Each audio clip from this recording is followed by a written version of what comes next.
69,000 शिक्षक भर्ती की नियुक्ति से संबंधित बड़ी अपडेट आ चुकी है। इस वीडियो के माध्यम से इस खबर पर हम चर्चा करेंगे और आपको बताएंगे कि 69,000 शिक्षक भर्ती के आरक्षण मामले में अभ्यर्थियों को कब तक नियुक्ति पत्र मिल सकता है। आप सभी को बता दें, 69,000 शिक्षक भर्ती के आरक्षण मामले की सुनवाई 27 नवंबर को सुप्रीम कोर्ट में होने वाली है। कोर्ट नंबर 16 में सीरियल नंबर 23 पर। आप सभी को बता दें, यह मामला काफ़ी वर्षों से लंबित चल रहा है, लेकिन इस मामले पर अंतिम दौर चल रहा है और यह मामला बहुत जल्दी निस्तारित होने की दिशा में आगे भी बढ़ रहा है। आप सभी को बता दें, जस्टिस दीपांकर दत्ता और जस्टिस मनोज कुमार मिश्रा की बेंच में यह मामला लगा हुआ है। केवल और केवल 2 सुनवाई की फेर है, उसके बाद यह मामला रिजर्व हो जाएगा और उसके बाद जितने भी पीड़ित अभ्यर्थी हैं उनको न्याय भी मिल जाएगा। फिलहाल सुनवाई को लेकर काफ़ी दिनों से परेशानी चल रही है हमारे आरक्षण पीड़ित अभ्यर्थियों को लेकर, और इसी को लेकर आरक्षण पीड़ित अभ्यर्थियों की तरफ से सुनवाई को लेकर एक नई रणनीति तैयार कर ली गई है। पिछले टीमों की अगर बात करें, विजय यादव की टीम हो, चाहे अमरेंद्र यादव की टीम हो,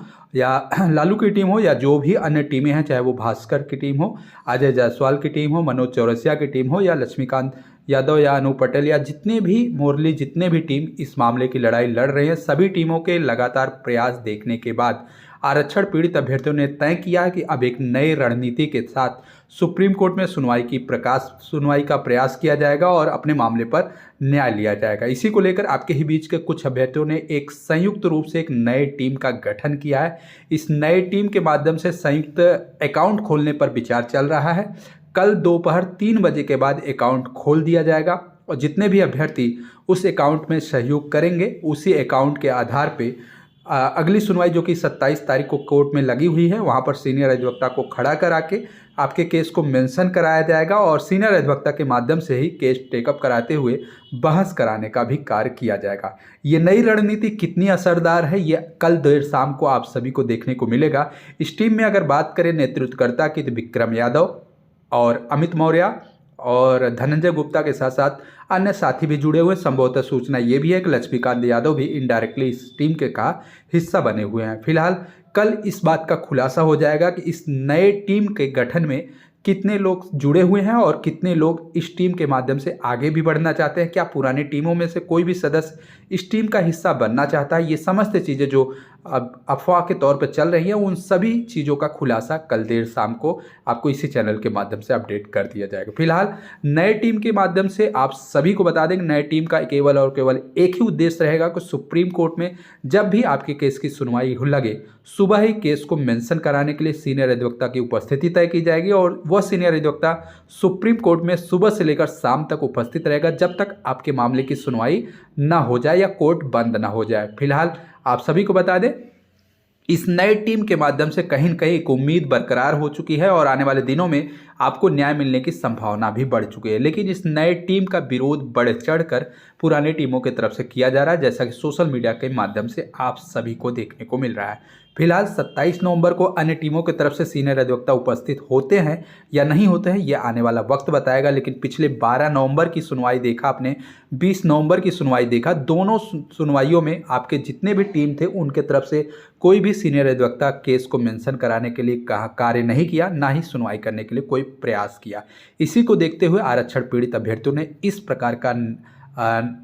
प्रकार की रणनीति तैयार की और एक नए टीम का गठन भी कर लिया। और इस नए टीम से सभी आरक्षण पीड़ित अभ्यर्थियों को उम्मीद है और पूरा विश्वास है कि इस नए टीम के माध्यम से उन्हें न्याय मिल सकता है। फिलहाल कल दोपहर 3 बजे के बाद इस नए टीम के माध्यम से संयुक्त अकाउंट की डिटेल सोशल मीडिया पर, यानी आप सभी के ग्रुपों में शेयर कर दी जाएगी और उस टीम में जितने अधिक से अधिक लोग सहयोग करेंगे, उसी के आधार पर सीनियर अधिवक्ता को खड़ा करके आपके मामले में केस को मेंशन कराते हुए केस की सुनवाई कराई जाएगी। तो 27 नवंबर को आपके केस की सुनवाई में सीनियर एडवोकेट उपस्थित हो, इसके लिए नए टीम का गठन किया गया है। बाकी जितने भी पुराने टीम हैं, उन टीमों की तरफ से सूत्रों से अपडेट आ रही है कि वो नए टीमों के गठन को देखते हुए कहीं न कहीं 27 नवंबर को अपना सीनियर उतारने पर विचार कर रहे हैं, लेकिन अभी इस बात की कोई भी पुष्टि नहीं की जा रही। उधर भास्कर सिंह यादव की तरफ से अगर बात करें तो वहां के भी याचियों की तरफ से ये पोस्ट सोशल मीडिया पर शेयर की गई है और अभ्यर्थी काफ़ी ज़्यादा निराश भी हैं, प्रयास कर रहे हैं कि सीनियर अधिवक्ता संबंधित टीम के माध्यम से कोर्ट में उतारी जाए,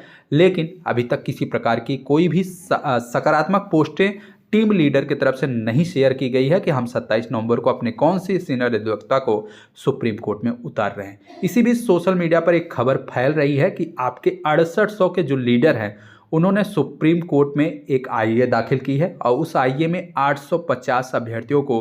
अलग से आईए के माध्यम से जोड़ने का कार्य किया है और उस आईए का एक ही ग्राउंड बनाया गया है कि दिसंबर 2020 तक जितने भी आरक्षण पीड़ित अभ्यर्थी सिंगल बेंच में याची बने हुए थे उनको याची लाभ देकर इस मामले का निस्तारण कराया जाए। फिलहाल इस खबर की अभी तक कोई भी ऑफिशियल पुष्टि नहीं हो सकी है, ना ही किसी प्रकार के किसी लीडर ने इस बात की जिम्मेदारी ली है कि हम इस प्रकार का प्रयास कर रहे हैं। लेकिन सोशल मीडिया पर यह खबरें फैल रही है कि आपके ही बीच के 6800 के जो लीडर हैं उनके तरफ से यह प्रयास किया जा रहा है कि सुप्रीम कोर्ट में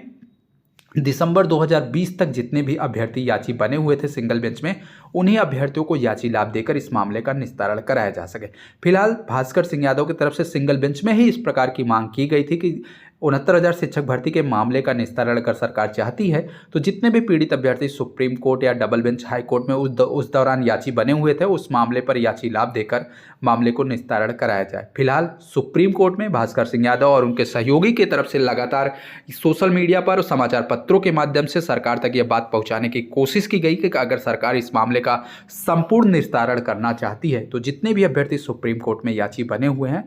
उनको एक नियत तिथि तक याची लाभ देकर मामले का निस्तारण कराया जाए। फिलहाल पिछले डेट पर सोशल मीडिया पर और तमाम यूट्यूब चैनल के माध्यम से एक अपडेट निकल के आ रही थी कि 20 नवंबर की सुनवाई में सरकार प्रपोजल लेकर आ रही है और अब केस की सुनवाई 27 नवंबर को लग चुकी है। लेकिन सरकार के द्वारा जो प्रपोजल 20 नवंबर को आने वाला था वो खबर कहीं न कहीं झूठी साबित हो चुकी है क्योंकि केस टेकअप ही नहीं हुआ और सरकार ने अपना प्रपोजल कोर्ट में रखने की जहमत भी नहीं उठाई, ना ही सरकार ने किसी प्रकार की कोशिश की कि 20 नवंबर को आपके केस की सुनवाई हो। फिलहाल सरकार की तरफ से क्या प्रपोजल आएगा, क्या चयनित शिक्षकों को बचाने के लिए सरकार आगे बढ़ेगी, क्या डबल बेंच के आदेश पर ओबीसी और एससी वर्ग के अभ्यर्थियों को नियुक्ति देने के लिए आगे बढ़ेगी, ये समस्त प्रश्न एक प्रश्न चिन्ह के रूप में अभी भी बरकरार है। लेकिन सरकार की तरफ से अगला पासा क्या होगा, सरकार अपने पत्ते कब खोलेगी, ये बड़ा प्रश्न बना हुआ है। और फिलहाल सरकार का प्रपोजल तब तक नहीं देखा जा सकता, नहीं समझा जा सकता जब तक आपके केस की सुनवाई नहीं होगी। तो आप सभी के लिए फर्स्ट प्रायोरिटी यही है कि सुप्रीम कोर्ट में जब भी कोर्ट में सुनवाई लगे तो आप पूरा प्रयास करिए अपने सीनियर अधिवक्ता के माध्यम से कोर्ट में केस की सुनवाई हो, जिससे कि सरकार को अपना पक्ष रखने का भरपूर मौका मिले और सरकार क्या प्रपोजल लेके आ रही है, सरकार की अंतिम इच्छा क्या है, सरकार क्या चाहती है इस केस के निस्तारण में, संपूर्ण प्रकरण का न्याय कोर्ट में देखने को मिले। फिलहाल सरकार के प्रपोजल की बात करें या याची लाभ की बात करें, ये दोनों चीज़ें अभी के डेट में झूठी साबित हो चुकी हैं। लेकिन सोशल मीडिया पर और तमाम यूट्यूब चैनल के माध्यम पर अफवाहें फैली हुई हैं कि ये मामला आने वाले दिनों में सरकार के प्रपोजल से याची लाभ पर निस्तारित होने जा रहा है। लेकिन इस खबर की कोई भी पुष्टि नहीं की जा सकती। इसी बीच 2 दिन पहले रिजवान अंसारी की एक ऑडियो सोशल मीडिया पर वायरल हुई, या यूँ कहें तो उनके चैनल पर ही एक ऑडियो तमाम व्हाट्सएप ग्रुपों में फैली और उस ऑडियो के माध्यम से लोगों ने एनालिसिस किया, निष्कर्ष निकाला कि रिजवान अंसारी इस केस में इंक्लूड हो चुके हैं, यानी कि एक तरह से उनकी एंट्री हो चुकी है और वो जितने भी चयनित शिक्षा मित्र हैं उनकी नौकरी को सुरक्षित रखने के साथ साथ एटीआरई को पात्रता परीक्षा बनाने पर और भी शिक्षा मित्रों की नौकरी दिलाने के लिए सुप्रीम कोर्ट में आईए दाखिल कर दिए हैं और वो पूरा प्रयास करेंगे कि अगर सरकार एटीआरई को पात्रता परीक्षा साबित करती है या जनरल चयनितों की तरफ से एटीआरई को पात्रता परीक्षा की मांग की जाती है तो जो कट ऑफ 90-97 लागू हुआ है उस कट ऑफ को हटाते हुए 40-45 का कट ऑफ लागू किया जाए और कहीं न कहीं शिक्षा मित्रों के साथ न्याय भी किया जाए, क्योंकि रिजवान अंसारी और उनके सहयोगी का यह कहना है कि जब 2020 में सुप्रीम कोर्ट की लड़ाई चल रही थी तब सुप्रीम कोर्ट में एटीआरई को पात्रता परीक्षा मानने से सीधे तौर पर सरकार के अधिवक्ता जो कि पूर्व एजी राघवेंद्र सिंह थे, उन्होंने स्पष्ट रूप से मना कर दिया था। लेकिन आज के डेट में अगर एटीआरई पात्रता परीक्षा साबित होती है और ओवरलैपिंग रोकने का कार्य किया जाता है तो ये तमाम विवादों को देखते हुए रिजवान अंसारी अपने समस्त शिक्षा मित्र जो कि 40-45 पर पास हुए हैं उनको नौकरी दिलाने की मांग करेंगे और ये कहीं न कहीं उनके तरफ से आर्गुमेंट सुप्रीम कोर्ट में रखा जाएगा। तो ये तमाम प्रकरण इस मामले में देखने को मिल सकते हैं 69,000 शिक्षक भर्ती के सुप्रीम कोर्ट में आरक्षण मामले की सुनवाई को लेकर। उधर दूसरी तरफ 69,000 शिक्षक भर्ती में जो 6800 की चयन सूची से बाहर बीटीसी वर्ग के अभ्यर्थी हैं उनके तरफ से भी एक आईए सुप्रीम कोर्ट में दाखिल किया गया। उनका यह मानना है कि देवेश शर्मा के आदेश के अधीन 11 अगस्त 2023 के बाद एक भी सिंगल बीएड वर्ग की नौकरी 69,000 शिक्षक भर्ती में नहीं हो सकती, लेकिन 6800 के तहत कुछ अभ्यर्थी जो कि बीएड के अभ्यर्थी 6800 चयन सूची में शामिल थे और ये आज भी लगातार प्रयास कर रहे हैं 69,000 शिक्षक भर्ती में नौकरी पाने के लिए। इसलिए अचयनित बीटीसी की तरफ से एक आईए दाखिल करके 11 अगस्त 2023 के देवेश शर्मा के आदेश का हवाला देते हुए बीएड वर्ग के अभ्यर्थियों को रोकने के लिए एक याचिका सुप्रीम कोर्ट में दाखिल की गई है और वो भी प्रयासरत में है कि जब भी केस की सुनवाई हो वो अपने अधिवक्ता के माध्यम से बीएड वर्ग के अभ्यर्थियों को रोकने में कामयाब हो और कहीं न कहीं 6800 के चयन सूची के अलावा जितने भी बीटीसी वर्ग के अभ्यर्थी हैं जो उस सीट पर चयनित होने की उम्मीद लगाकर बैठे हैं उनको मौका मिल सके। फिलहाल ये एक लगातार अचयनित बीटीसी की तरफ से प्रयास है, लेकिन आने वाले दिनों में इस प्रयास में कितनी सफलता मिलती है ये आने वाला वक्त आने वाली सुनवाई में देखने को मिलेगा। इसके अलावा अगर हम बात करें इसी भर्ती में ईडब्ल्यूएस आरक्षण की मांग को लेकर 2020 में अचयनित जनरल की तरफ से एक याचिका दाखिल की गई थी, जो कि 2023 में उस याचिका पर सिंगल बेंच ने आदेश देते हुए कहीं के अभ्यर्थियों की याचिका को खारिज कर दिया था और उसी याचिका को फिर से डबल बेंच में अचयनित जनरल की तरफ से दाखिल किया गया है और उस मामले पर सुनवाई चल रही है। लेकिन फाइनल सुनवाई के दौरान सरकार के अधिवक्ता ने स्पष्ट रूप से 69,000 शिक्षक भर्ती के आरक्षण मामले का हवाला देते हुए कहीं न कहीं सुप्रीम कोर्ट में मामले को बताते हुए ईडब्ल्यूएस मामले पर एक लंबी डेट ले ली है और वह मामला अभी भी लंबित चल रहा है और कहीं न कहीं सुप्रीम कोर्ट की सुनवाई की वजह से ईडब्ल्यूएस की भी सुनवाई नहीं हो पा रही। इधर उत्तरकुंजी मामले पर अगर बात करें तो 25 अगस्त 2021 के पहले एक अंक का लाभ पाए हुए सुप्रीम कोर्ट से राहत पाए हुए लगभग 3,000 से ऐसे अभ्यर्थी हैं जो आज भी नौकरी के लिए भटक रहे हैं और इलाहाबाद और लखनऊ में कंटेम्प्ट की याचिका दाखिल करने के बाद भी एक अंक का लाभ मिल चुका है, लेकिन अभी भी नियुक्ति से भटक रहे हैं और उनके मामले पर सरकार की तरफ से जो अधिवक्ता अपीयर होते हैं वो भी आरक्षण मामले का हवाला देते हुए कहीं न कहीं नियुक्ति के लिए थोड़ा सा समय मांगते हैं और इसमें कम से कम 2 वर्षों का समय भी बीत चुका है। लेकिन आरक्षण मामले के निस्तारण के पश्चात ही उत्तरकुंजी अभ्यर्थियों को न्याय मिल सकता है या न्याय देने के लिए सरकार प्रतिबद्ध है। इस प्रकार की बात कोर्ट में सरकार अपने अधिवक्ता के माध्यम से कहलवाती है और कहीं न कहीं जज साहब भी इस मामले पर सहमत दिख रहे हैं और इसी मामले को लेकर अभ्यर्थी लगातार प्रयास कर रहे हैं, लेकिन मामला सुप्रीम कोर्ट में लंबित है और इसी वजह से सभी मामले आज भी पेंडिंग चल रहे हैं। फिलहाल 69,000 शिक्षक भर्ती की ये महत्वपूर्ण अपडेट है और भी सूचनाओं के लिए अगर बात करें तो आप सभी को बता दें 69,000 शिक्षक भर्ती में 27 नवंबर की सुनवाई को लेकर सोशल मीडिया पर तमाम व्हाट्सएप ग्रुपों में एक आरक्षण नेतृत्वकर्ता को लेकर दूसरे के द्वारा आरोप प्रत्यारोप का खेल खेला जा रहा है और कहीं न कहीं 27 नवंबर को सुप्रीम कोर्ट में सीनियर अधिवक्ता न रहने के डर की वजह से एक नए टीम का गठन किया गया और इसी टीम के माध्यम से आगे की लड़ाई पूरी मजबूती के साथ पूरी ईमानदारी के साथ अभ्यर्थियों की तरफ से लड़ी जाएगी, जिसके नेतृत्वकर्ता विक्रम यादव जी हैं और उनके माध्यम से पूरा प्रयास किया जाएगा कि आगामी 27 नवंबर को आपका मामला टेकअप हो, आपकी सुनवाई हो और 2 डेट में आपके मामले पर आर्डर रिजर्व हो जाए, जिससे कि जनवरी 2025 तक आपको सुप्रीम कोर्ट से राहत भरा आदेश प्राप्त हो सके। फिलहाल देखना यह है कि 27 नवंबर को सीनियर अधिवक्ता किसकी टीम की तरफ से उपस्थित होता है। बाकी नई जो संयुक्त लीगल टीम बनी है उसके तरफ से कल अकाउंट नंबर जारी कर दिया जाएगा, तो जो अभ्यर्थी चाहते हैं कि इस नए टीम को सहयोग करें,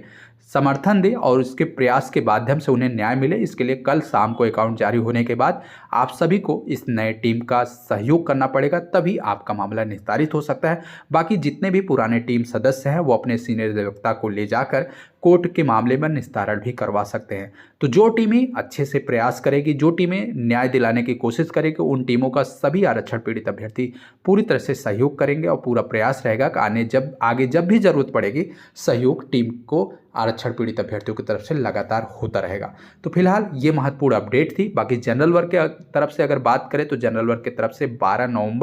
9 सितंबर से लेकर 20 नवंबर तक जितनी भी सुनवाइयां हुई हैं जनरल वर्ग की तरफ से सभी अधिवक्ता कोर्ट रूम में उपस्थित रहे हैं। कम से कम एक सीनियर अधिवक्ता, 2 एओआर के साथ साथ अन्य जो भी छोटे मोटे अधिवक्ता हैं वो भी सुप्रीम कोर्ट में उपस्थित रहते हैं। उनका पूरा प्रयास रहता है कि वो कोर्ट की सुनवाई में किसी प्रकार की लापरवाही न बरती जाए। फिलहाल इस बार 27 नवंबर को कोर्ट में सुनवाई लगी हुई है और जनरल वर्ग के अभ्यर्थियों की तरफ से भी सीनियर अधिवक्ता की फौज आप सभी को देखने को मिलेगी। फिलहाल 27 नवंबर को ओबीसी वर्ग की तरफ से भी सीनियर की फौज उपस्थित रहे, इसके लिए लगातार अभ्यर्थी अपने अपने नेतृत्वकर्ता तक सूचना पहुंचा रहे हैं और उनसे उम्मीद भी कर रहे हैं कि 27 नवंबर को सरकार के अधिवक्ता के साथ साथ ओबीसी वर्ग की तरफ से जितने भी सीनियर अधिवक्ता हैं वो भी उपस्थित रहें और जनरल की तरफ से दोनों अधिवक्ता भी उपस्थित रहें और माननीय जज साहब केस को टेकअप कराते हुए इस मामले पर उचित रूप से पैरवी करें और मामले को निस्तारण की दिशा में आगे बढ़ाएं। अगर हम बात करें ओबीसी वर्ग की, तो ओबीसी वर्ग की तरफ से